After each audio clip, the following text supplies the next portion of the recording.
Good evening, everyone. False start. It's me. God, I will get this right one day. It's me, Monteban, and you're watching the TNG review show with my co-hosts G-Star and Mazamuk Bob. Yes, there is sound now. Howdy ho! Hello. Evening, peoples. First, I didn't put the music sound on until the very last minute, and then I forgot to unmute myself. Yeah, I think we've got about 10 seconds of the music. Yeah, I could hear it the whole time through your can, so I was like dancing. you dancing, yeah. Sorry about that. Yeah, I didn't realise. Dear. Well, there we go. I did it again. Monteban does it again.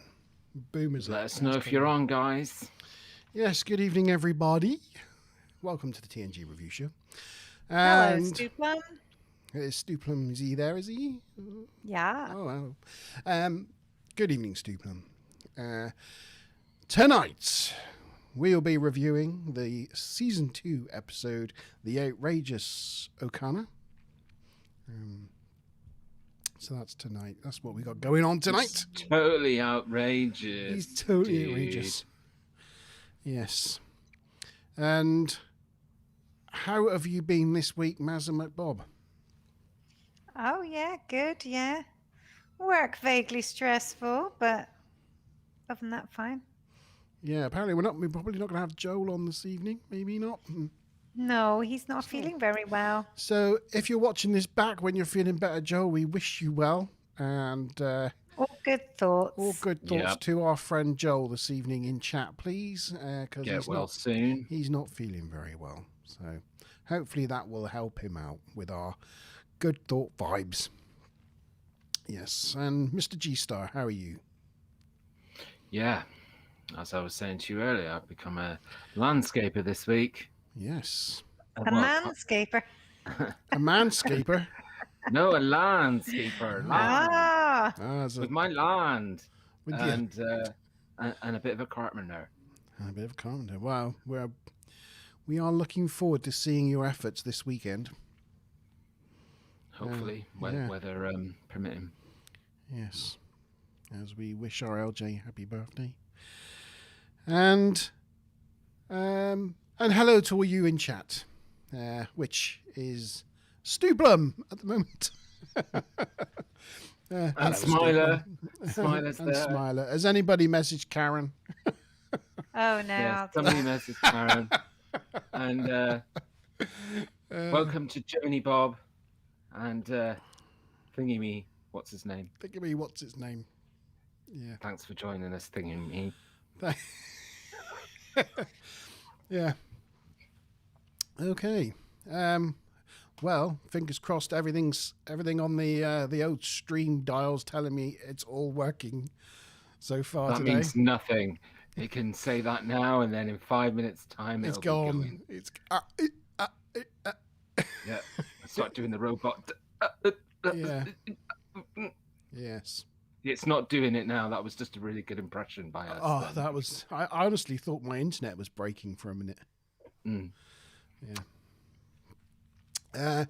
Have we got many bloopers and trivia? Maybe 2 or 3 bits of trivia, a couple of bloopers. Oh, a medium amount. A medium night tonight. And are we ready with the questions, Mr. G-Star? I have 4 in the bag. Always have 1 in reserve just in case you give one away. And but I've got 4 in the bag ready to go. And I would say the level of questioning this evening is in line with how good the episode is. Ooh. It sounds That's like a clue in itself. It sounds like G-Star's already got a figure in mind. I'm no, not at all. I'm swayable. My figure will be swayed by your narration, to be honest with you. No. The weaker your narration, the weaker my score will be. I'm rating you this evening, basically. No gosh, poor episode. That's all I can say. So it's outrageous. It's outrageous. Don't put that pressure on me. Oh my gosh, I may crumble. All right, fair enough. Well, and I've got a little bit of trivia as well. I've got one thing that I noticed, but I couldn't Cool. double check it, but Was it trivial? it was trivial. Trivial trivia. Yeah. Well, there's nobody. Well, shall I just continue then? I will continue. Yeah. Yeah. As per normal, chat. If you want to ask us anything about the scenes or the episode, or just fancy having a chat with us in general, please feel free to put your comments in chat. And don't forget to like the well video done. and subscribe. And yeah, Oh, do all to those like things. it. Do all those Yep, things. come on. Oh, look, I'll tell you, I haven't done it yet either. So, look, let's show you how serious we are. That's when the bow breaks. That's not the... there you go. This is me, look. Oh, I'm on the internet. That's cool. And don't forget, don't Hello, me. I just don't waved to forget your myself. pictures. Oh yeah, pictures. Pictures. Yes, no worries. Okie dokie. I have pictures. I have the Should have pictures. one saying outrageous Okona. Oh, look at that. As if by magic it shall appear. There we go. I did notice they used some rubbish shots of the Enterprise in this episode. I don't know why. Did they? Yeah. I can't actually say which ones, but there's just some shots of the Enterprise. You know where you see like the Enterprise and I don't know, it's moving by or whatever. But all the shots of the Enterprise with his the little ship in it, the little freighter thing, was obviously just like still photos of the Enterprise. You know. Yeah. It definitely That they just like made smaller to make it seem like it's moving away. you know, and that ship, I mean, jumping ahead a little bit, but that ship is not like particularly small considering there's only one man on it. Yeah, true. Yeah, that is true. It's about the core size of the body of the Enterprise. Yeah. It It's is. a big old vessel for just one person to be clunking about in. It is a cargo ship though, so maybe it's just like Well, like a freighter, all you know, right, like fine. you So know. you're saying that most of the space is used for cargo. Okay. Well, yeah, those giant container ships that go around the ocean. You know, they have like a crew of like 12 people on it, even though they're like quarter of a mile long. Anyway, Yeah. I think I'm just getting a little bit of feedback. I don't know why off of somebody. I can hear myself. Huh. I don't know why. Oh, I thought you were already hearing my criticisms. I'm just hearing your thoughts. Yeah, I'm just hearing your thoughts. Anyway, the Outrageous Okona. Yeah. Teaser. The Enterprise is traveling between two planets that make up the Medina, the Medina Coalition. That's it. Both planets are populated by humanoid race that colonized the planets 2 centuries ago. I wrote it there. I don't. A cargo vessel is approaching with one humanoid aboard. Question time. Oh, that was Straight. that was close. Well done, That was a done. close one. So the first question. Hopefully, Karen will get here in time. If not, join in, Smiler. So here's the first question. It's a Lieutenant Commander question, and it's worth 25 TNG points. The Enterprise locates an unidentified ship in the Omega system. When analyzed, data states that the ship is an interplanetary cargo ship. That's what Monty was just talking about. But what class of an interplanetary cargo ship? Is it A, Class 8, B, Class 9, or C, Class 10? Good luck, Stu Plum. You're going to be battling yourself this evening. I'm getting a bit of feedback as well. So data states the ship is an interplanetary cargo ship, but what class? Is it A, Class 8, B, Class 9, or C, Class 10?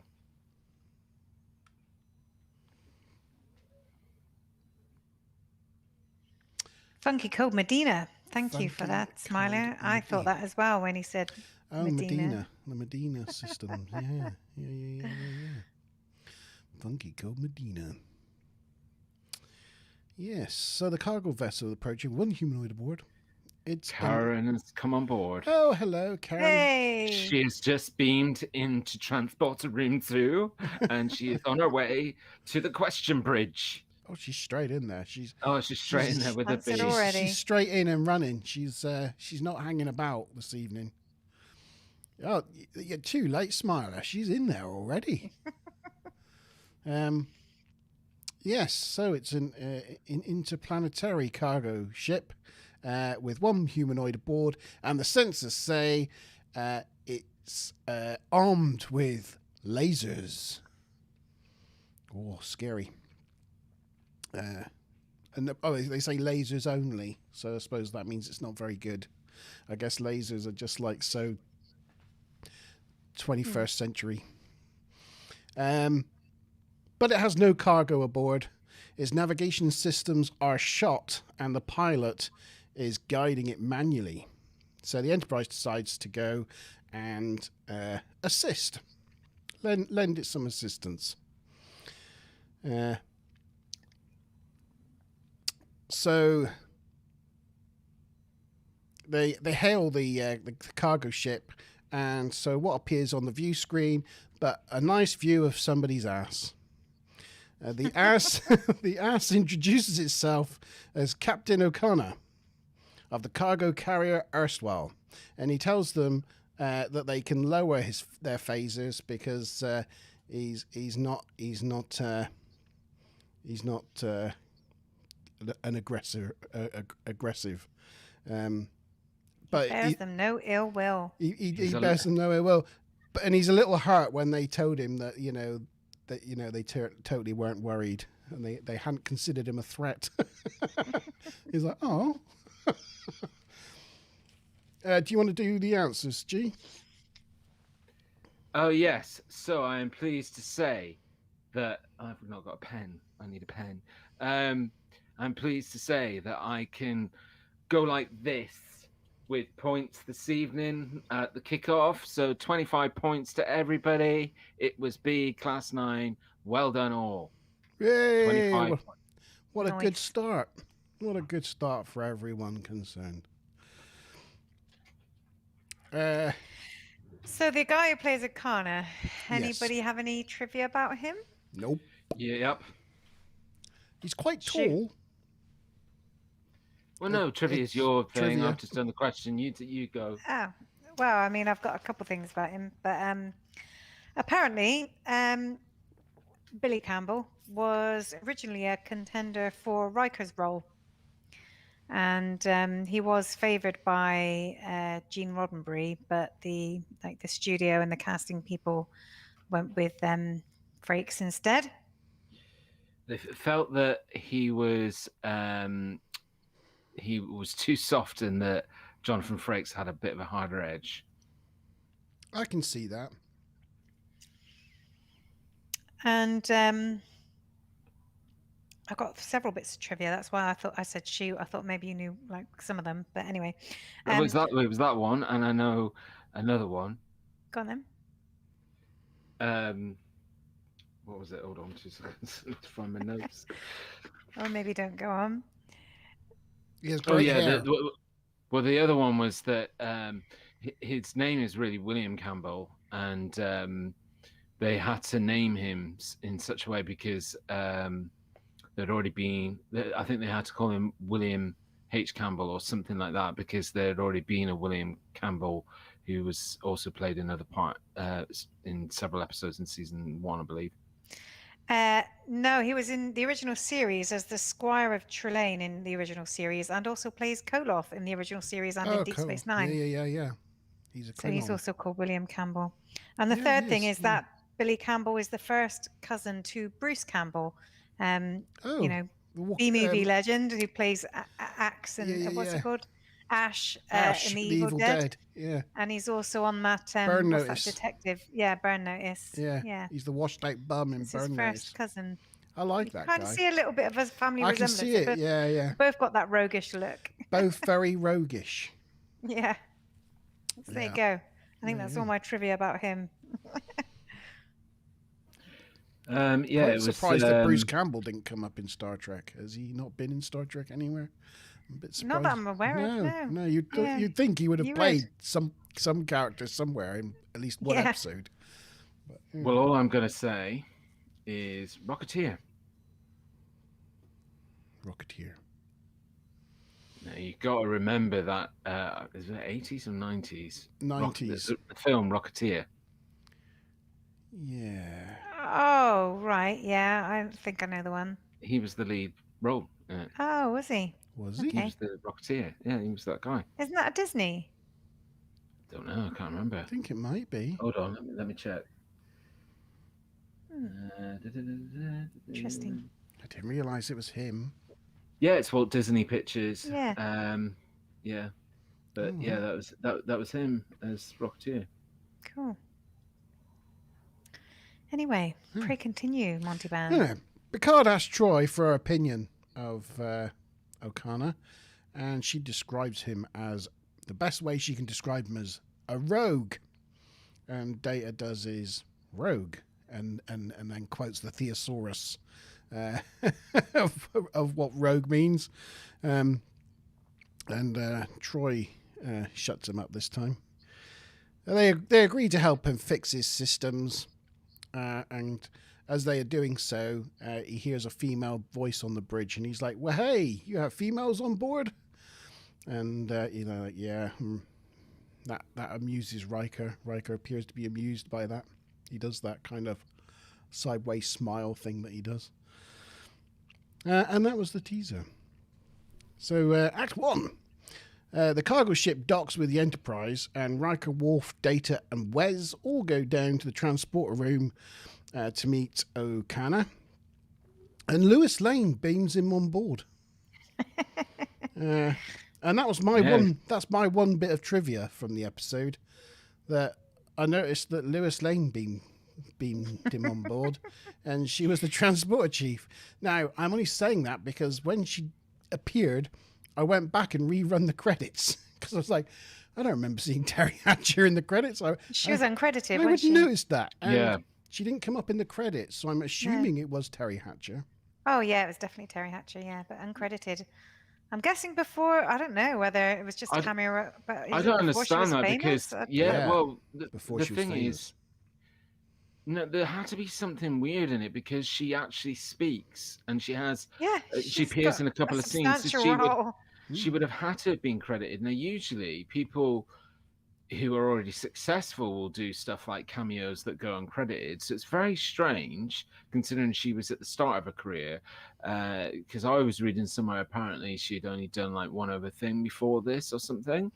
And yeah, it's a bit of a strange one that she wasn't credited because you would have thought she would have had to have been, unless she chose not to, which is a bit strange. She was just totally embarrassed for having to do Star Trek: The Next Generation. It was just that. I mean, leave Mark me. Alamo wasn't credited for his first role on Star Trek, was he? Because he thought it was a bit odd and didn't know how it was going to go. But you think it was in its second season by now. You think that people would, you know. It's a big thing. not be Star so Trek at unsure. the time was a big thing in America. You know. Yeah, exactly. It was a big Yeah, deal. well, the thing is, I do believe she comes back again in future episodes which are credited.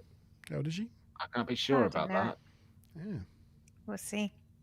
I don't know what she's called because she was uncredited. I don't know what she's called, so I just Terry call Hatcher. her. I just call her Terry Hatcher. Yeah. No, I mean in the episode. Transporter chief. Robinson. Oh, Robinson, is she? Oh, I didn't get that. Anyway, I call her Terry. Anyway. Yes, Lewis Lane beams Okona aboard, and Worf confiscates his weapons. He's like, hand them over. And he's like, and the rest.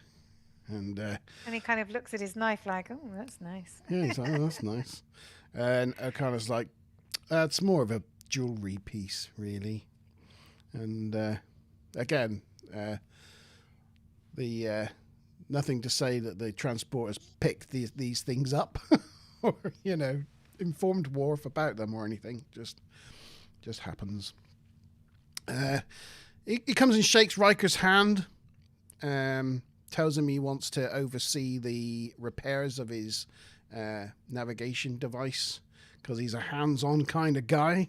That's just the kind of guy he is. There was a bit of dubbing as well when he greeted Riker. Yeah, there was a little bit, wasn't there? He said, hello, Commander, but his face said, hello, Captain. Ah, is that what it is? Right. Yeah. He does get all of their titles wrong. Yeah.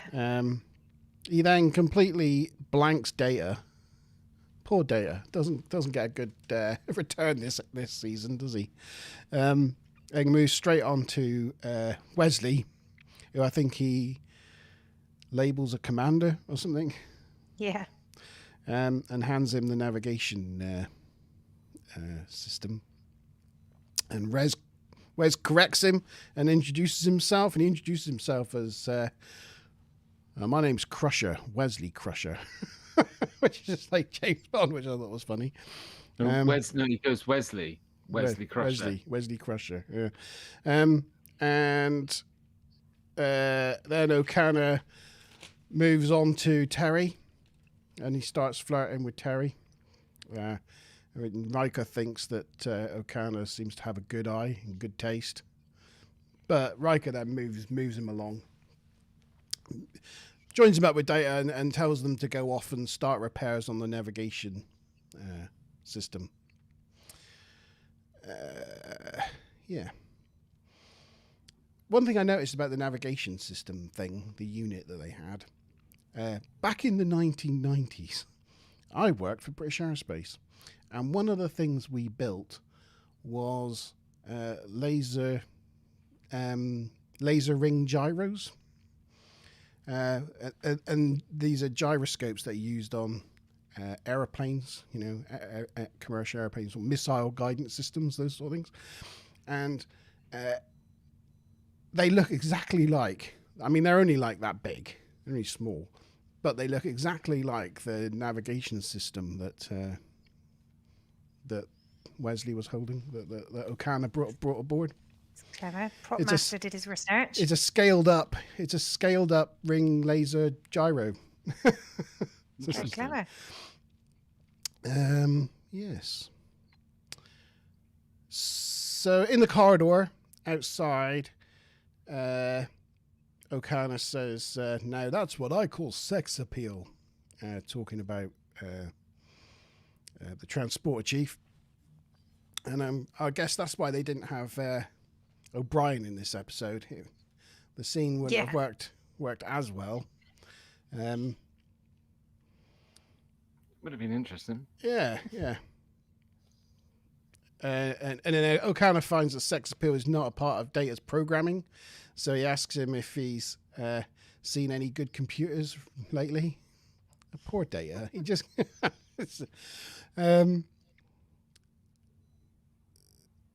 Data tells him, he says, like, that's just a joke, mate. It's just a joke. And Data's like, oh, joke. Bon. Yeah, bon, yeah. And then he starts to do his little fake, like, sort of like laugh that Data does when he's pretending to do a laugh. That freaky, scary laugh. Yeah. And Wesley behind him's thinking the conversation's quite funny because he's grinning from ear to ear. Then they meet Geordi. He's taken quite a shine to the visitor, hasn't he, Wes? He has, Wes. Yeah, he's just following him around like a, wide-eyed boy. Interesting person alert. Because let's face it, everybody on the Enterprise is a little bit beige, aren't they? Are there any pictures? Oh, sorry. Oh, gosh. Come on. There he is. There's the rogue himself. I don't know. He would have made quite a good Riker, I feel. Yeah. He's better looking than Riker. Yeah. I noticed the chair. A little bit of trivia. The chair he's sitting on is from the movie, like Wrath of Khan Enterprise Bridge. It's a Enterprise. It's Chair. I read somewhere that it's the battle bridge from the Enterprise. No, that comes up That a would bit be later. Debbins. Yeah. Yeah. Oh. It's one of the other ships later. Oh, there you go. Right. Like you see Wesley, look, grinning from ear to ear. Holding the gyroscope. Holding a scaled up gyroscope. Yeah. And we're probably moving on to the next. So they go down to engineering and see Geordie. And he's working on he gets to work on the gyroscope. And Geordie explains that the problem is easily fixed with trisolite. I think so, trisolite. But Okona's worried because there's none of that found in his solar system. So Geordie tells him that he's not to worry because this part will outlast his ship. Especially how he kind of treats it. He treats his ship quite hard. And Okona is like, yeah, that's just the way I live my life. He was a little bit like, smoke me a kib of spanners, I'll be back for breakfast. Kind of thing at that point. A bit. Although he's wearing Hoggle's outfit. Hoggles? Yeah. From Labyrinth. Oh. Oh. Hoggle. Is that the the guy poofy with like the sleeves. big nose and the... Yeah, it's like the dwarfy type Yeah. guy. Yeah, later, whilst walking the corridor, he asked Data if he's ever been warm, cold, and Data's like, no. And he says, have you ever been drunk? And Data's like, not from alcohol, because of course with reference to the naked now. He said, have you ever been in love? And Data's like, the act or the emotion? He's like, both, the same. And Data thinks that's inaccurate. And Okona's like, maybe it is. And he says, life is like loading twice your cargo limit on board. And if it's canaries, as long as you keep half of them flying, you'll always be all right. And Data thought that was probably inaccurate as well. Okona says... Oh, sorry. Question time. Oh, question time. So this is the second Lieutenant Commander question, so it's still worth 25 TNG points, and it is multiple choice. When Okona and Data have finished walking together in the corridor, Okona asks Data where a certain crew cabin is. What is the number of the crew cabin? Is it A, 806, B, 706, or C, 606? So which cabin is it? 806, 706, or 606?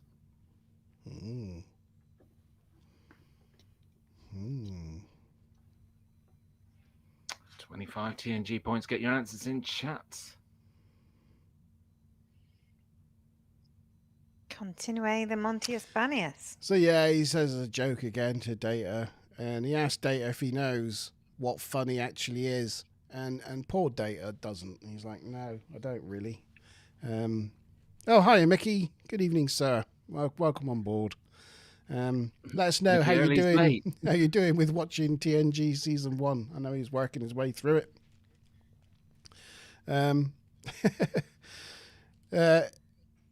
So yeah, Data doesn't know what funny is, and then Okona joins Terry in her quarters, and I'm guessing for like a game of chess or something.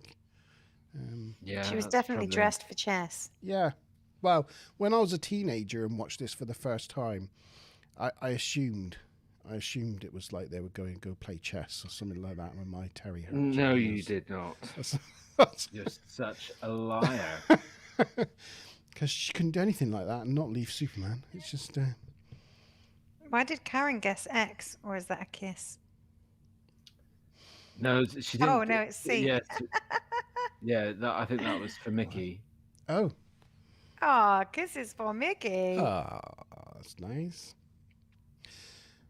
Yeah, okay. Karen's got C, yes. And Stu Plum guessed A. Yes. Do you want me to do the answers now, or do we Oh, want to give? we'll let it wait just a second. Oh Mickey no, might want to that guess. was the end of Act 1. So I suppose now would be a good time for answers. What if Mickey wants to guess? Oh, does Mickey want to guess? Mickey can guess. What is the crew cabin number for Terry Hatcher's quarters in this episode? He's probably not seen this episode. He's probably still halfway through But he's season got a 1 1. in 3 chance of getting it Yeah, right. you got to guess A, B, or C. That's better odds than Euro Millions. And look, tell you what, Stu Plum said A, Karen said C, so you could put a punt in for B. He said, no, it's okay. Oh, no, he's putting a B. That's all right then. There we go. Cool. So There you put go. B. You can, All right, you can well, do at the least we know. answers At now. least we know now. Someone is walking away from this question with points. It's Yep, guaranteed. It is guaranteed, and I am so thankful that Mickey came in late and he put a B, because Mickey goes straight into having 0 TNG points still. Sorry. The 25 points goes to, well, the answer was A. So it goes to Stu Plum. Well done, Stu Plum. It was 806. You confused the hell out of me, then, G. Sorry. So Stu Plum's on 50 TNG points, and Karen's hot on the trail with 25. Wicked. Onwards. Onwards. Onwards down the corridor. And we're caught up with our pictures. Riker's visiting engineering to see how repairs are going. And he has a chat with Wes. Which pairs? Eh? What do we? Which pairs? The pictures. No, Yeah. the pairs. Which pairs? What are you talking about? He said we've caught up with the pictures. Oh, I thought he said something about repairs. Oh, The repairs on Okona's. Anyway. I gotta come out there and slap you. Don't make me drive all the way out to your house. Well, he's gone to engineering to visit the pairs. I thought you said he'd gone to engineering to check on the pairs. What pair? How the repairs are going. And Wes asks him what he thinks of Okona, and Riker thinks he's very interesting. And he thinks he handles his ship as well as he handles people, which, according to Geordie, is rough. So I don't know what that means.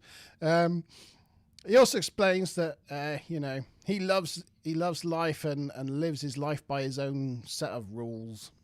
And one day Wes will get to decide what he wants to do with his life, and he's like, "I've already decided." Turns out he wasn't quite sure when a little bit later on, but in 10 Forward, Data is having the same sort of conversation he had with Okona, but this time he's having it with Guinan.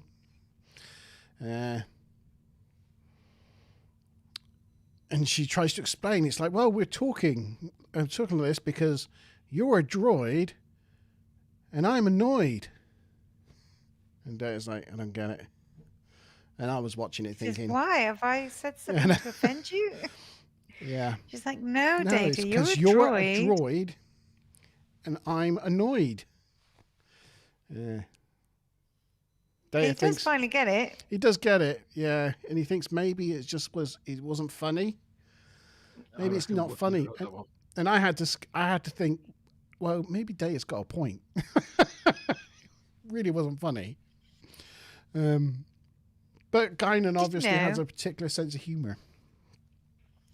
Did you know that's the only time the word droid is used in the whole Star Trek universe? No. Well, that's what the trivia point said. I mean, I don't know 100% how accurate these things are, but it's obviously a very common thing in Star Wars. But, Star Trek always differentiated themselves by not using that as a slang. But obviously it works in the joke. But apparently only time. Maybe we'll prove that wrong at some point. Yeah, I guess they say android a lot, Yeah. but they don't shorten it to droid. No. Don't in the episode that's got exocomps, don't they initially start off by calling them droids? Don't know. No, I don't think We'll they have to do. wait. No. have to wait and see. Well, That's we will wait interesting. and see. Yeah. Droids really is more of a Star Wars kind Yeah, of. it definitely is, isn't it? You don't want these droids. These aren't the droids you're looking for. Yes. So Data goes about his business. He has to go seek a higher power to help him. And that higher power turns out to be a holographic comic. So he launches the program and he goes, asks the comic, what is funny? And the comic thinks that Tip O'Neill in a dress, that's funny. Words ending in the letter K. Oh, plank. I kind of see it. A briefcase that's shaped like a fish. Spock. I tell you what, with what's his name? The guy that plays Blackadder. Rowan Atkinson. Rowan Atkinson. Bob. Yeah, he's good at finding words that are funny that end in B. That's because of his speech impediment. Yeah. It's just his rubbery lips. It's just, yeah, plumb. Just, yeah. So Data thinks about it and thinks, oh, yes, I see the juxtaposition of gender and attire and holding an amphibious suitcase. I can see that would be funny. And why would Data have said that? A fish is not an amphibian; it's a different class I of. don't know. Bit of a biological That's a blooper. error. Yep. Yeah. I know. That's why I'm pointing it out. Unless there's some massive spurt in evolution because of pollution over the next couple of 100 years, and fish become amphibious. I want to get out of the polluted seas. Oh dear. Yeah. And basically, the comics like it's whatever makes you laugh, mate. It's whatever's funny. And I found something that made me laugh last night. I went down a. Do you ever go down like a YouTube hole? If you're just like browsing YouTube and you just suddenly go down a rabbit warren that sucks like a couple of hours of your life away. Can't say I have that much time Many a to time. spend on YouTube. I do late at night, and I just think, Very frequently. Going to watch this one thing, and then I go down a rabbit hole. And I found this YouTuber last night called The Eclectic Beard Reacts, and it's just this this big burly American with a massive beard and a great laugh. And basically, people post him like English clips of English humor shows that are on YouTube. Oh, I think I've seen this guy. Yeah. So just like watches He's like in a cabin or something. Yeah, he's that sort of guy. He just watches like clips of Catherine Tate or the Two Ronnies or Morecambe and Wise and just like British humor things, and he just thinks it's all hilarious. It's just funny watching this guy react to all this like very British humor. He just thinks it's absolutely brilliant. So I ended up watching him for like several hours last time. Yeah. Watching him try Cadbury's chocolate for the first time was fun. He gave his daughter, because he thought it was amazing, he gave his daughter a Whisper bar. And to see her little face, this little American girl's face light up, she was just like, oh my God. A Whisper. Anyway, that was funny. So yes, it's whatever makes you laugh. But unfortunately, nothing makes Data laugh. So that's just a bit of a shame. So he tries, thinks physical comedy may be his thing. So he tries some Jerry Lewis impressions and gets Data to try some Jerry Lewis impressions himself. And they put some teeth in. They go, gah, gah. Yeah, that doesn't make him laugh either. But he's like, oh, okay, so just putting some fake teeth in and dancing about like an idiot makes you funny. But no, apparently not. Then he asked Data, have you thought about juggling? Because like comedy's just not your thing, you know. Do you have any trivia for this section, Maz? Well, it depends. I mean, there's people say, some say, but I don't know how true it is, that Jerry Lewis was actually invited to play this holodeck character, but it ended up being, Joe Piscopo instead. But, he did an impression of Jerry Lewis as a homage. Whether or not that's true, I am not sure. Well, I also read that, and where I read it stated that it was because of a filming clash, because he was filming a particular. For the life of me, I probably can't remember the name of the film now, but yeah, no, I can't remember it. But he was filming that, and it clashed with the timing for the filming of this. But yeah, I see. And when Data was actually going into the holodeck, all the names that were scrolling through, they were all cast and crew members as per usual. Is that guy actually a comedian then? Yeah. Oh. I didn't know if he was just like an actor playing a comedian. I think he is. My assumption was he was. yeah, I would imagine because they originally wanted a comedian. They tried to get Jerry Lewis. So, and even the way he was, like the way he was sort of sweating and stuff, he reminded me of what's he called, that British comedian? Who just Lee like Evans. Yeah, he had a Lee Evans-y energy about him. So yeah, I just assumed he was a American comic. It definitely wasn't that funny. No. No. That's the only problem I have with this episode is the funny bits are not funny. Yeah. So he said, well, I'll try out some jokes on you. And he goes through jokes and Data basically fast forwards him, which I think is a bit rude. Even though he's a computer programmer, he just, fast forward it. He then goes. Sorry. At the time, I was thanking him for fast. Thanks. Yeah. He then tries out his new material on Guinan. A guy walks into a bar, and the doctor says, "You need an operation." He says, "Okay, you're ugly too, bum." Right. Guinan's not impressed and thinks, you spoiled the joke, and it's probably to do with your timing. And Data replies, "How could it be my timing? My timing is digital," which gets a chuckle from Guinan. She's like, "That's funny." So he tries to tell it. He goes to tell another joke, but he gets summoned to the bridge. And on the bridge, another unidentified interplanetary ship is approaching, and it locks its lasers on them, even though their lasers won't even get through their navigational shields. And Riker's like, "Should we go to a yellow alert? I mean, that's what we're supposed to do in the regulations." And Picard's like, "Oh, well, I suppose we must. Better." He's like, "Well, I'll tell you what, we'll go to yellow alert, but we'll drop our main shields in case we need to surrender." And you go to Worf, and Worf, even though it's a joke, Worf's like totally unimpressed by that little joke. Gives a little growl, doesn't he? He's like the shame. He's like, you can tell it's going through his mind. He's just the embarrassment of it all. I mean, even then, like, I know, he's basically my favorite character, but Worf in this episode, I think, has 3 really quality moments, and that was the second one.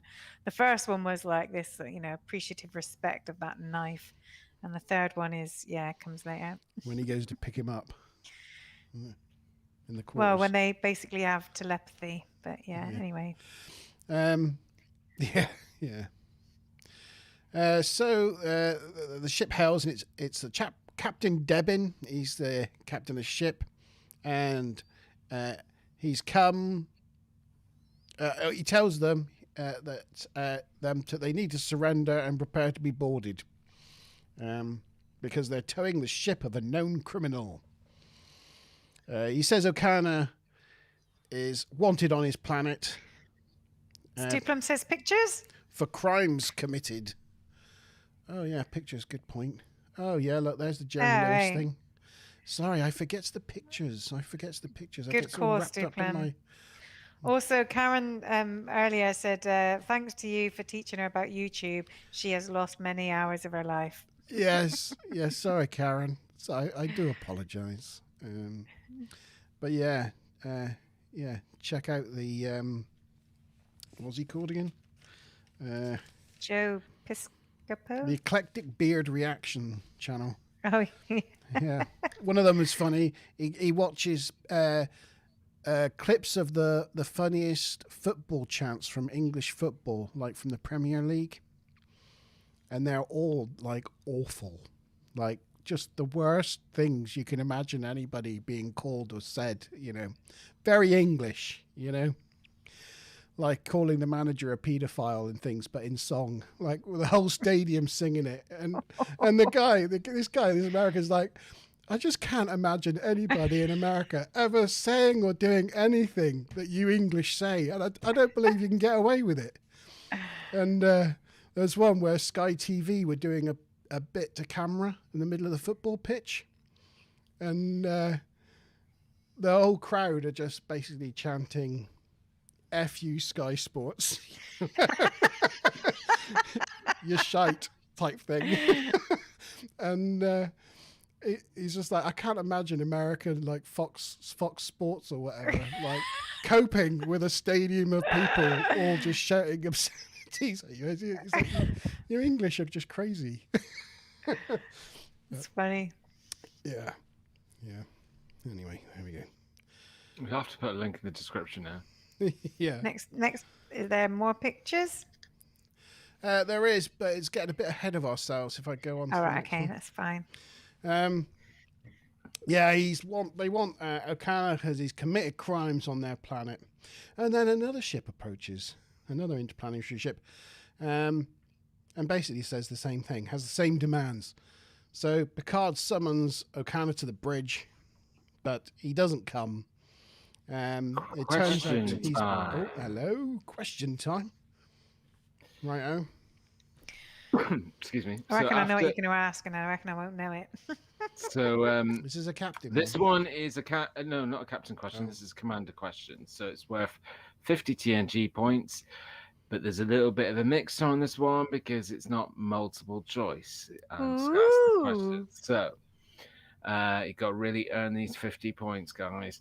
So, as Monty was just saying, after the Enterprise is contacted by Deben of Atlek and Kushal from Strayed, Picard calls Okona to the bridge, but Okona doesn't respond. And Worf states that he has been reported being seen in how many crew quarters? So, Okona, how many has been reported being seen in how many crew quarters? Make a guess. I just say. What do you know? I did know it. I don't know. I just said in my notes that he's busy making his way around the female members of the crew. I know the answer. Get your answers in chat. So how many crew quarters has he been reported in? Put your answers in chat, guys. 50 TNG points in it. 50 big ones. And it's not even multiple choice. Worf goes to get him. Yes, he does. And just I was waiting for this point to say multiple issues. So earlier when they were taking Okona, he went to room 806. And now when Worf goes to him as well, like the sort of discontinuity of the set is really bad.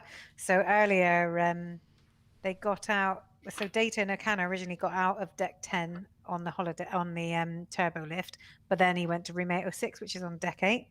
And then this time around with Worf gets out of the turbo lift on deck 10. The quarters he goes to are on deck 7, and then they get back into a turbo lift on deck 11.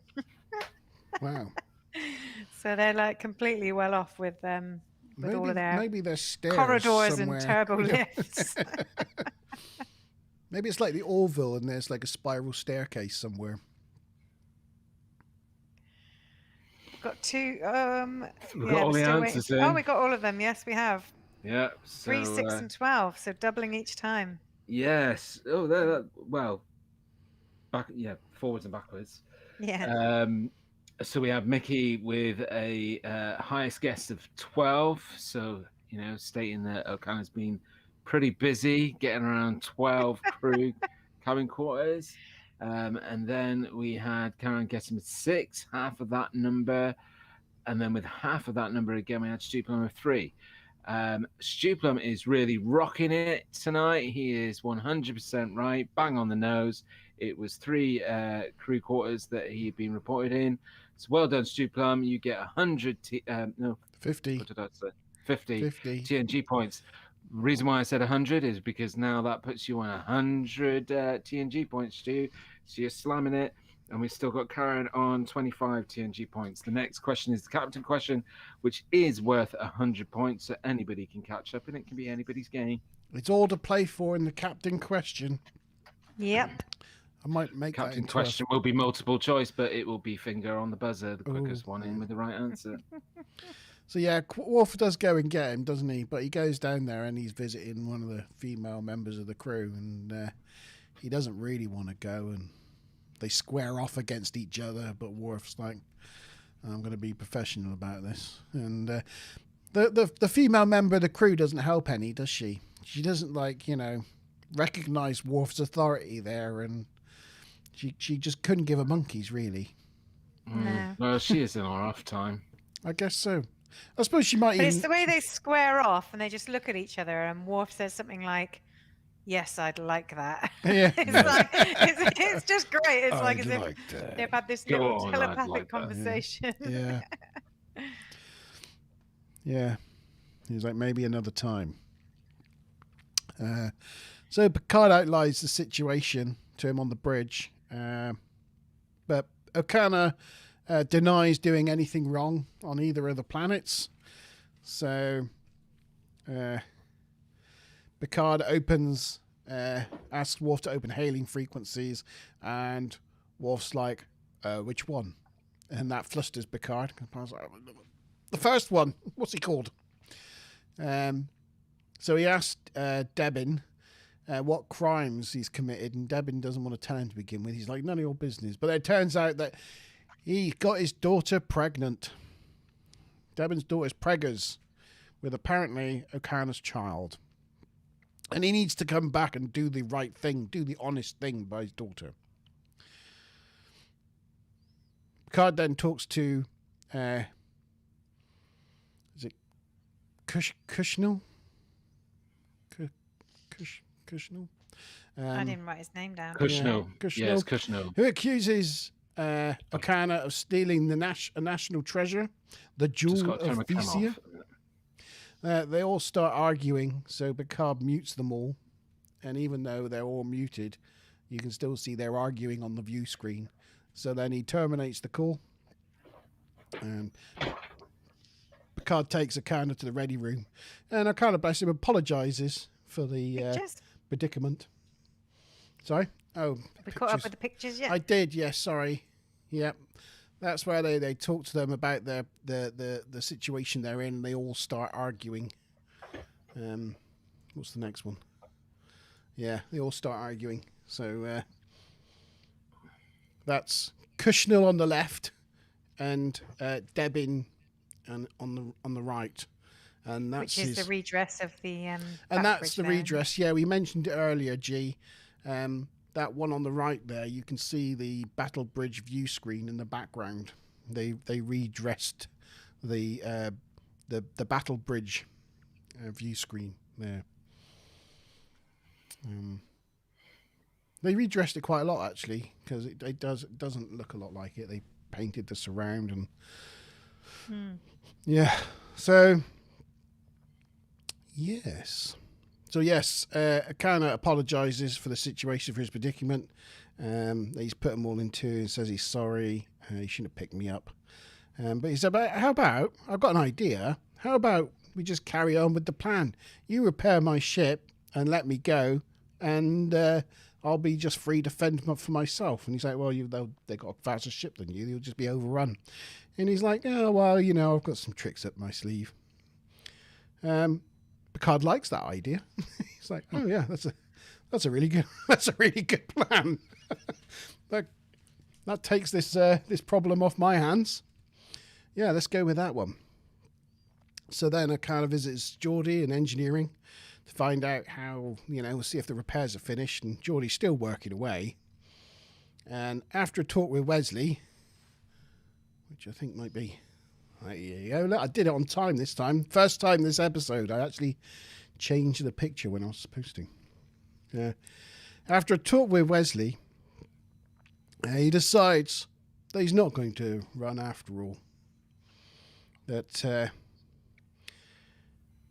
he's gonna make a stand. It's his time to make a stand. Wesley convinced him, and whilst he's talking to Wesley, he pulls out of his pocket the very jewel he was accused of stealing and starts fumbling it in his fingers. So it's like, oh well, Maybe he did steal it. maybe you did. Maybe he did. Maybe he is a compulsive liar as well. So yeah. On the bridge, Okona says that there's only one option, and that option is surrender. So Picard hails the two ships and tells them to come aboard to settle the whole thing. Worf goes and gets the delegates from the transporter room and chaperones them to the conference room. Okona says that if it's out of being arrested or marrying the beautiful Yanar, he will take the marriage as the lesser of two evils. And Benson, Kushal's son, objects. And Kushal, yes, he's right, son. Yes, correct. They can't slur our names like this. And he's like, no, that's not why I was objecting. Because it turns out that he had taken the jewel, the jewel that was his own birthright, because he planned to give the jewel to Yanar as a pledge of marriage, because Yanar is pregnant with his child and not Okona's child. And it turns out he gave the jewel to Okona to deliver on his behalf. And Okona, being the busy little boy that he is, conveniently forgot or hadn't quite gotten around to it yet. I think, personally, that he was planning to have off with that jewel. But, yeah. Meanwhile, Data's taken Guinan to the holodeck to try out some new material on her. And this time he's going to try it with a hollow audience because he thinks maybe that'll help if he's got a better audience. Back in the conference room, Okona is convincing Yanar how much she and the other guy loved each other. Can't remember his name. Benzite, whatever his name was. Because she's like, I'm not marrying any of you anymore. She's throwing her toys out of the pram, quite rightly. But he reminds... She was a bit of a corny actress, I've got to say. She was a bit corny. She had a nice pixie cut, but... it was It was all just so Pixie haircut. overdramatic. Yeah. She was a bit of a drama queen. But Okona manages to convince her that, you know, they love each other and they should be together. And so he lobs the jewel at the boy who catches it. And his dad gives Okona a bit of an evil eye for throwing their crown jewels across the room. And so then they're like, yes, we'll get married and everything will be well. And then the kid's like, and we'll live on another separate planet. And one dad's like, no, you'll live on our planet. And the other dad's like, no, you'll come live on our planet. And so looks like they're about to go to war over arranging a marriage, over arranging a wedding. Yeah. Picard then excuses himself. He's like, yes, my job here is done. As the party descend into bickering, he yeets himself out of there. And back on the holodeck, Data's showing his what? Pictures. There you go. Oh, well done. Yes, thank you, G. Could you do me a favour? Yeah. Could you just go back one a minute? Yeah. Just missed something. Sorry, just stay there a minute. Just stay there. What? Just stay there. Just keep the picture there, please. Oh, right. Okay. Oh. Ah. Can you keep the picture there? Just keep the I'm picture with- there. I'm with you. Don't move the picture forward. What? Not like. No, No. don't move the picture. What? No. No. Sorry, I've No, got to say no, it 10 don't. times because it's bound to happen. But I'm about to say that bit. That's fine. Just carry on saying Back it. in the holodeck, Data is showing. I don't know what that. Well, I don't know what I wrote there. Something. He's just telling jokes. He's telling jokes. He's basically audience he's are doing laughing. his latest routine. He's like, I come from a small town. They're so small we had a fraction as a zip code. You know, and the crowd are all loving it. He appears to be slaying the routine. They're all rolling about laughing. And but he soon realizes that they're a holodeck audience, and they'll basically laugh at anything. Even if he stands there and picks his nose, they'll laugh at it. So they even laugh at being turned off. Guinan tells him that being able to laugh is not the end-all and be-all of being human. And Data replies that no, but there's nothing more uniquely human. Which I thought was a bit of a lie, because basically Every alien we know every laughs. species they ever meet laughs. You know, Klingons laugh. It's not just a uniquely human trait, is it? Perhaps not the Borg, but you know. No. I don't think Seven and Nine ever laughed, did she, even when she come back to being human? Well, she does eventually, but yeah. She might do in Picard. Don't get into that. No, I was Shush, starting to go back. shush. Oh, come back, No, Mark. No, don't. no, stop. Yeah. Later on the bridge, they're all saying goodbye to Okona, who's leaving. He's undocking, and Wes says to Data, "Say goodbye, Data." And Data says, "Goodbye, Data." And the crew chuckle.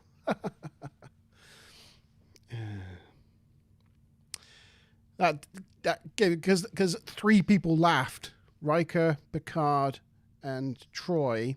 That gave Data his cue to start telling jokes again. They were not impressed. But no, none of them were impressed. So getting the note from everybody that it was a big fat no, he just shuts up and gets on with his job. And that's the end of the episode. Boom. Yay. You can ask your question now, and I can move the thing on. Yeah, I'm going to complete... Oh, what am I doing? Question time. Oh, there you go. I'm going to completely rewrite my last question, because either way now, as soon as I ask the question, people can just rewind the live stream to get the answer. So I'll come back to that in a minute. Let's do a new captain question, and this will still be whoever's quickest on the buzzer, and it's worth 100 TNG points that anybody can catch up at this point. So in this episode, there were two races from the Omega system. One of them was the Atlek. What was the other species? We said it earlier. Was it A, Strelok? Was it B, Streleb? Or was it C, Streled? So was it A, Strelek? The other species was Atlek. Or was it B, Streleb? Or C, Streled? Mickey's straight in there with a C. No, it's straight in there with a B. Just guess. I can't remember, and I never wrote it down.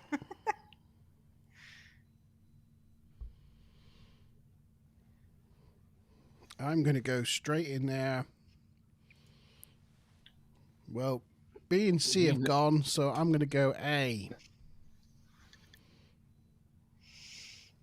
Don't count mine anyway. You know, I'm a host. Yeah. Just waiting on answers. Oh, we've got one from Stu, and we've got one from Monty, and just waiting for Karen's answer.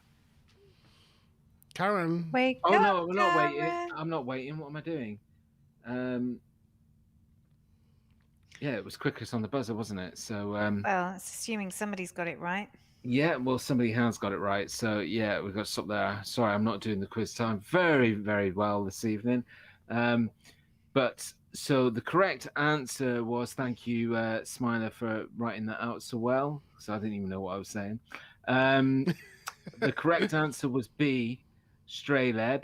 So the first person in with 100 TNG points was Mazza. If we wanted to forego giving the points to Mazza, they would next go to Stu Plum, who has got a full house, complete 100% slam A dunk. full house. Yeah, Every all four question correct right. questions. 200 Ended points. with 200 TNG points. I think that's a is record. I'm score. not sure anybody's ever got 200 No. points before. Wow. So I think he was really paying attention when he was watching this. I think a couple were a guess, but I know at least one I think was a guess, but I think two of them he was so quick off the buzzer. I think he must have known the answer. So my original question was going to be, the holodeck in this episode is used to create a comedy club for Data to learn to be funny. What's the name of the comedy club? Is it A, Charmen's Comedy Cabaret, B, Charnock's Comedy Cabaret, or C, Charisma Comedy Cabaret? Page on now, Mark, with the picture. It's And the answer Char was- Knox Yeah, which was correct. Answer B. Comedy Cabaret. I thought that was quite a good question to pop out because it It only was. appears in the I background. would not have known it, I would even not have after known Mark that. showed it. No, I still wouldn't have known it even after I shown it. No, did not get that. I think Data's looking dapper. Well, he's saying good guessing on some, Stu Plum is, but the third question, which was the commander question, there wasn't any multiple choice, and he was straight in there with the three. So I know you knew that one. He did. You must have Yeah. known that one. Yeah, very good. Well done. Well done, Stu Plum, on a full house. Very good. Have we missed any trivia points or bloopers? I think I've gone. Not really. I did sort of go through them a little bit 5 minutes ago, but there were a few little bits and I had bobs. one. I had one that I Oh, go noticed. on. Yeah. On when Data went to see the higher power on the holodeck and summon the comic on the display screen of the holodeck, the program that he chooses states that it's Ronald B. Moore, which Correct. is the computer guy that made that graphic. Which He's is a- Ronald D. Moore. No, Ronald D. Moore is not with Star Trek TNG yet. He's a producer. Oh, right. Okay. Yeah, there's two Ronald Moores Ah. in Star Trek TNG. There's the producer who joins, I think, in season 3, Ronald D. Moore. And there's Ronald B. Moore, who's a set production designer. He does like works with Michael Okuda and does like the computer graphics and things like that. And his name was on the program. So there you go. Nice. So who wasn't in this episode? Dr. Pulaski. So the Correct. episode gets a bonus 1 point. From me. Yeah. Works in the episode's favour, doesn't it? So now it's got 10. So yeah. Good job Joel isn't watching. Yeah, he likes Pulaski, doesn't he? Well, he just thinks she doesn't deserve quite the hard rap that you guys give her. I think that's he's all. probably right, but it's funny, isn't it?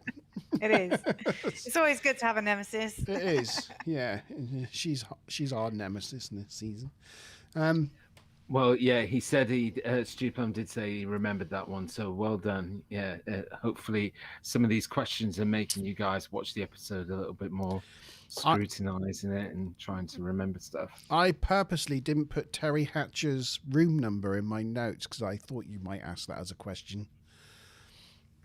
So, It's I'm really part of a- funny. I was It was trying. part of 2 bloopers for me, so like you had I it. wrote You had it it down before I even watched the episode. Yeah. It's funny when they so in the earlier part of the episode where Okana first beams on and the four guys are there meeting him and they walk out of the transporter room. I was desperately trying to see which transporter room number it was on the door, Yeah. and the shot, the way the angle's done, you just couldn't see the number. So that was really frustrating me because I went back and watched it like about 10 times trying to grab the number. So I'm never going to be able to get it. So. What, on her door? No, on the transporter room. You know transporter where room. she was Right, transported okay. to, Yeah, because sorry. they walk out of there and you see the doors closed, but because they're at such a the camera's at such an angle, it's hard to make out the number, so I couldn't use it as a question. Well, apparently on her door, though they said room 806, it says on the door 08 and then 0669. Yeah, No idea yeah. why. I did notice that as well, but I thought that it's just a way in which they abbreviate it, because there was in the first few numbers 806, but yeah, I was watching out for that. I'm just Right, should we score it then and get your scores hang on. in I'm chat, just guys? out of interest. I just thought I'd just quickly show you something.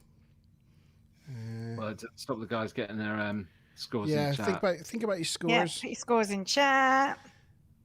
You see what I mean Scores about on the doors. laser Oh, the gyros? gyro, yeah. You see, it's like triangular things with blocks on each corner that are mirrors for the lasers as it goes around the triangle. Yeah, it's definitely intentional then that But somebody yeah, did that. laser gyros, part of navigation systems for aircrafts. Nice. But yeah, Like I say, the prop master did his research. Nice to see. Yeah. Somebody taking their job seriously. yeah. So scores on the doors. What have we got then, people? Put your scores in chat. Let me reach for my paddle. Ooh, I'm on the fence a little bit.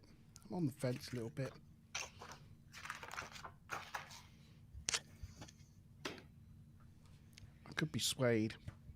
I'm going to go with that. Well, just bearing in mind my score is putting a bonus point in because Pulaski wasn't in the episode. I was going to say, my instinct is that G-Star is going to score this very low.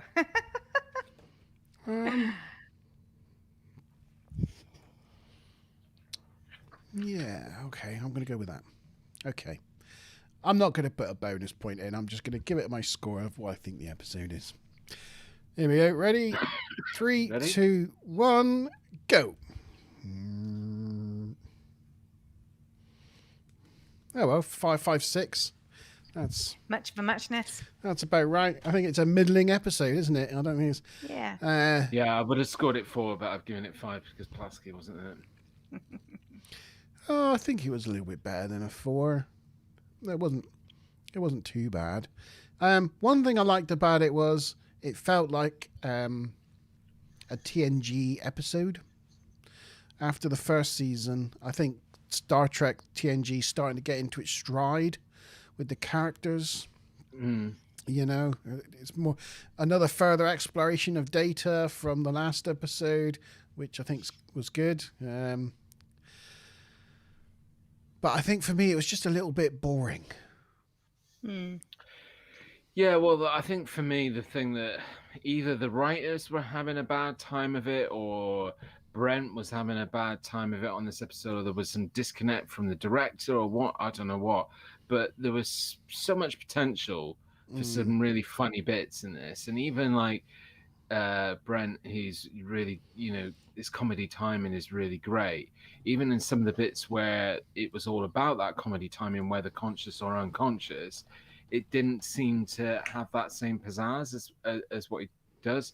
And, if you're going to do a whole subplot of, Data trying to work out how to be funny and go into a comedian, at least cast somebody who's funny Do you know what I mean? It was Mm. like, it really was like, I don't know who's the most unfunniest, the comedian or Data, but yeah. So yeah, so that really lost a huge part of it for me.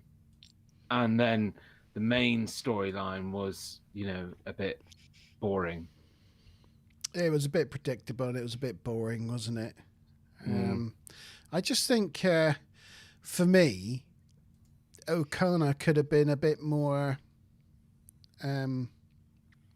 roguish. He just seemed like, I mean, he seemed like a great guy, just totally chilled, and he was just like on board. He came aboard and he was just like, "Hi, this is great. Hi, everyone," roaming around the ship, And I think he could have been either more funny or more dastardly, a bit more not Mischievous. a bit more Frangish, a bit more mischievous, you know, trying to sell them parts, or I don't know. I don't know. It just seemed a bit bland, really. Looked great. It was a great idea. I think one other problem with this episode was that it was just trying to put too many plots.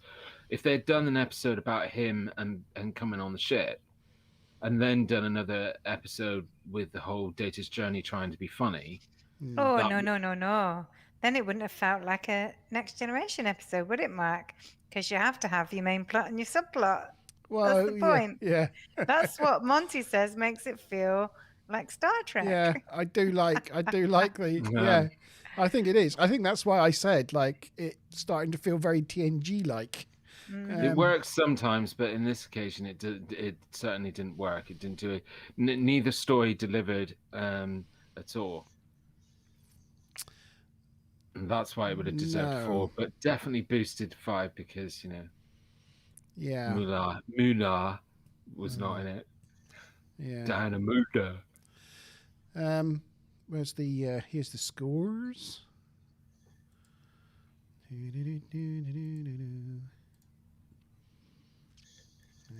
Who won last week's quiz time?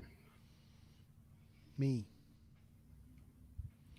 Oh yeah. My dad's on 2 now. So there you go. That's the scores on the doors. I gave it a 5. Maz gave it a 6. You gave it a 5. So it come out at 5.33, which so far puts it 3rd this season. Yeah, and to be fair, although it was a bit boring, I stand by the fact that I thought it was better than The Child. Oh, for sure. Yeah, definitely. And I think that's right. I think it is better than The Child, but I don't think it's massively better than Child. I think it's probably come out quite right. It's marginal. It's marginally better than The Child. If there were halves, I would have probably gone 5.5 to be fair, but I was just like, okay, it's a bit more than 5, a bit less than 6. I'll just give it the benefit of the doubt. Yeah. No, I think we got it right. Child was not as good, and Where Silence Lease was a bit better, and Elementary Data has been the star the star episode of this season.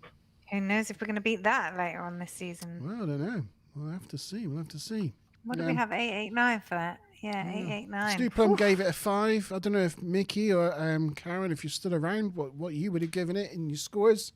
Let us know what you thought of it, whether you thought it was any good, or you probably haven't seen it. There was lots of congratulations in chat for Stu Plum as well. Yeah, they probably haven't seen the episode, maybe, and that's why they haven't scored it themselves. Feel free to score my narration. You really want to open that door? Well, that's why I got a 5. No, I said I was scoring it, and that's why I got a 5. Yeah, I found it was a bit mediocre myself. Yeah. Was there any other pictures? Oh, there's just a nice set photo of the 3 comedians, the funny acts of the episode. Yeah. There were 3? Apparently, these 3. Oh, you can't see it, can you? Because I'm not sharing my screen anymore. No. There you go.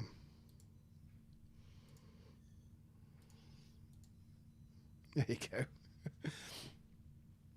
Aha. Yeah. The 3 funny men of the show. Not that they were particularly funny, to be honest. No. No, even Guinan wasn't. Even Whoopi Goldberg wasn't particularly funny. No. Her "you're a droid and I'm annoyed" joke just wasn't funny.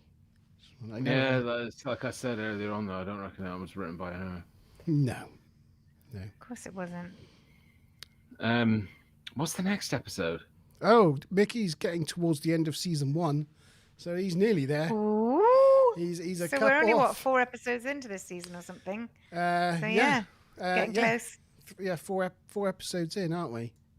Yes, we're 4 episodes in. So yeah, not that far to go, Mickey, and you'll be up to date. You'll be joining us for our book-esque review. Yeah. Oh, So what's the loud next as a one, then? whisper. Loud The as a next. whisper. Loud as a whisper. Is that next? Is it? Mm-hmm. What's that one then? I can't. That's the even one remember. with the negotiator who has the 3 people that speak for him. He's Yeah, like, he's Oh yeah, Mute? that one. Yeah. Is it like a love story between that him one. and Troy? Something like that, isn't it? no. Not really. We wish there was something more interesting. It's a great episode, guys. You want to watch it? Join us next week for the review, because no matter how dull the episode is, we will make it so much better. We will find the interesting things in it. Yeah. The Well, if trivia. necessary, Montalban will act like he. This is really politically incorrect now. I was going to say we'll act like he's deaf and mute, and we'll have to be his hands and voice and eyes, but no, that's really bad. We could try that. we could see how that works for us. Yeah. Mickey's reckoning he'll be all caught up next week. That was a really rubbish impression of sign language. Was that what that was? Yeah. Once you've caught up, Mickey, regardless of how much you're enjoying it, you can't just then go and watch all the other 7 seasons. You're going to have to just watch one a week. Yeah. Yeah. Well, maybe that's his plan. The pain. Yeah. You'll be like, oh, thank God. Yeah. Or in between each episode now, just to slow it down a little bit, watch an episode, then watch the TNG review of that episode. Yeah, they'll make more sense to you now. Yeah. Even the ones that you were already on before you watched the episode. Talk about bloody spoilers. We've spoiled it all for you, haven't we? This wasn't in the contract, must binge watch. Yeah. It is difficult these days, isn't it? Just to watch one episode at a time. It goes against our nature of watching programs now. Stu Plum says it won't be as good next week. I'll be a year older. Yes, he will be, yes. Yeah. Happy his birthday to 75th Plum. birthday this weekend. Yeah. Amazing. Yes. Looking forward I'm to even that. going to crack open a 1997 bottle of Chateau Neuf de Pape. Oh my gosh! Yep. 1997. Yeah, you've got that to look forward to on Saturday, Montalban. That's even more exciting than I thought. Be exciting. I already thought the weekend was going to be exciting, but wow, that's going to make it a bit special. I tried to open it for Joel, he wouldn't let me, so we had like the 2009 instead. But I was like, well, when have I ever got special occasions? And I was like, oh, birthday. That's a great excuse. Yeah. And lots of people to share it with. Oh, So, yeah, very cool. good. Yeah, wicked. I want to see G's sign language again.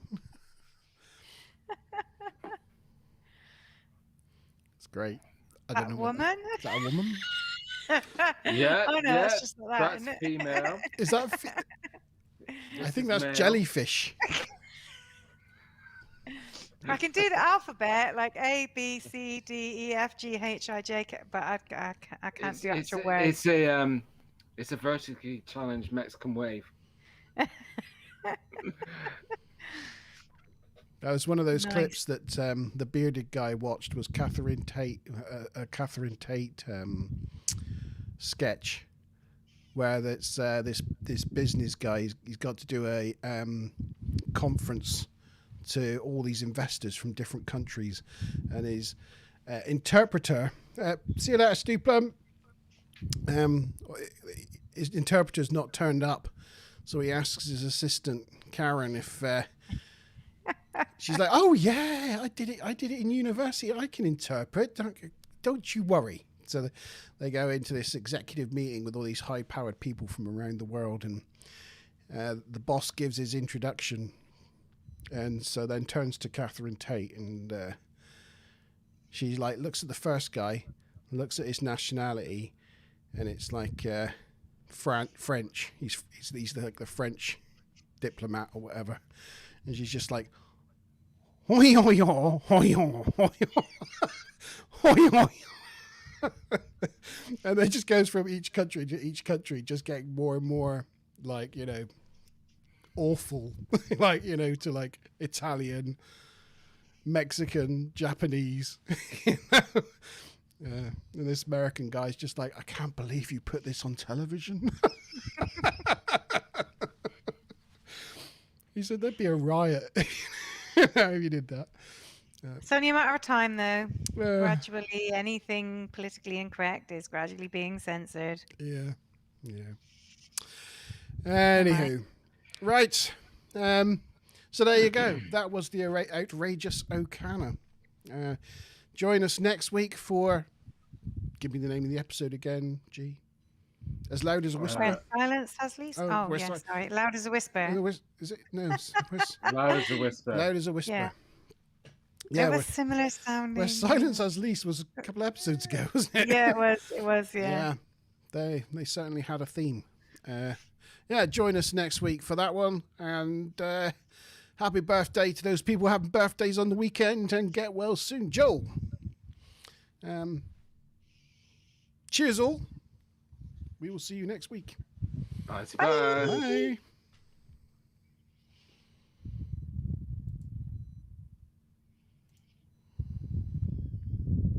Oh, have you turned your mic up?